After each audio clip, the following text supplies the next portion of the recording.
Hey everybody, this is Cash here. I wanted to make this first video on the derail because it was the easiest and I thought I could explain a couple things. I'll make another video where I actually introduce myself a little more, but for right now I had a few requests for this. Alright, first thing, you want to get to the far northwest corner.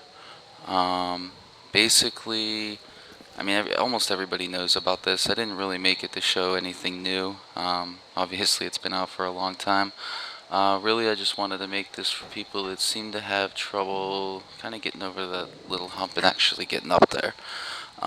Basically, you jump over on the tank, line up with one of the lines of snow. One thing I did wanted to show real quick here, and you'll actually see me go to it. There is a thing on the center of the tank, like a little, I don't know what the heck it would be.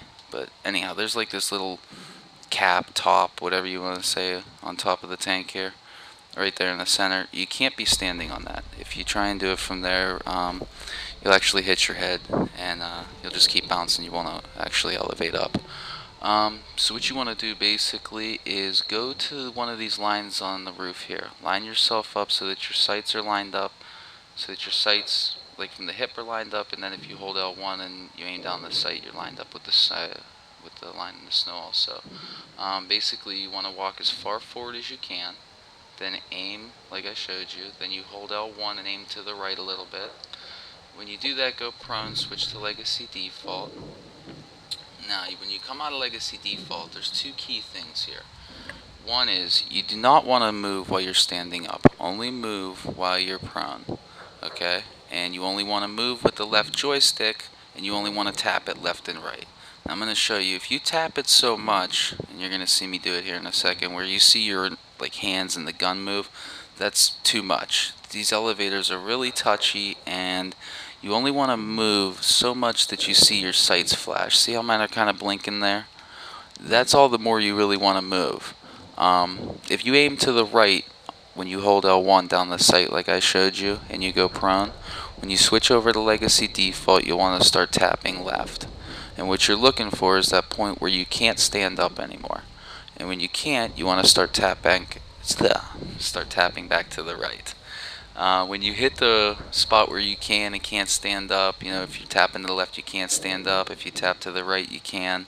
Then you're going to be right about on it. So what you want to do is you're going to see me here. See how I'm tapping just the tiniest bit back to the left? I mean, just enough to see them sights flash. And the reason you do that is because when you're going left and right, you want to hit that spot. It's a sweet spot right in the middle where you can and can't stand up. Okay, so when you hit the elevator and you go up, don't touch anything. You've seen me hit start there and switch my controller thing back to default, that's fine. When you hit the top of the elevator, that's when it's safe to move, and you're actually going to see your sights kind of come in, almost. That's when you'll know you've hit the top and you're safe to move. When you drop your tactical insertion up there, it's going to fall to the roof. Don't worry about that. That's not a big deal. It kind of is. If somebody wanted to take it away, I guess they could shoot it. But really nobody's going to see it. From there, if you want to get off the map, you just run back like I did there. You're going to get to the, I don't know, like that building there, and you just run off back. I wanted to show a couple things real quick here at the end. Basically, when you get off the map, if you're going to use it in gameplay, this is a very realistic elevator to do during a game. I've done it a few times. It's probably best to do in something in a team setting.